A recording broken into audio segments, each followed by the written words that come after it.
बादशाह अकबर और बीरबल हमेशा की ही तरह एक दिन बैठकर अपनी प्रजा के बारे में बात कर रहे थे। बातों ही बातों में बादशाह ने कहा कि बीरबल, तुम्हें पता है हमारी प्रजा बेहद ईमानदार है। इसका जवाब बीरबल ने ये कहते हुए दिया कि बादशाह सलामत, किसी भी राज्य में लोग पूरी तरह से ईमानदार नहीं होते हैं, सारा जग ही बेईमान है। बादशाह को बीरबल की यह बात पसंद नहीं आई। उन्होंने पूछा, बीरबल, तुम ये कैसी बात कर रहे हो? बीरबल ने उत्तर दिया कि मैं एकदम सत्य कह रहा हूँ। आप चाहो तो मैं अपनी बात अभी साबित कर सकता हूँ। इतना आत्मविश्वास देखकर बादशाह बोले, ठीक है, जाओ तुम अपनी बात को सच साबित करके दिखाओ।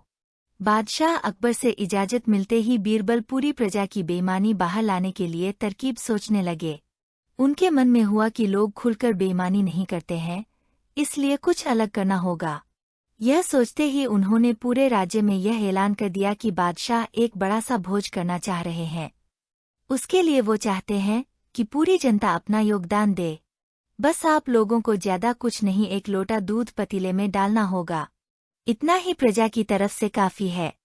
इस बात का ऐलान करवाने के बाद जगह जगह पर एक दो बड़े बड़े पतीले रखवा दिए गए। इतना बड़ा पतीला और राज्य की जनसंख्या को ध्यान में रखते हुए उसमें लोगों ने शुद्ध दूध डालने के बजाय पानी मिला हुआ दूध डाला। किसी किसी ने तो सिर्फ पानी ही डाल दिया।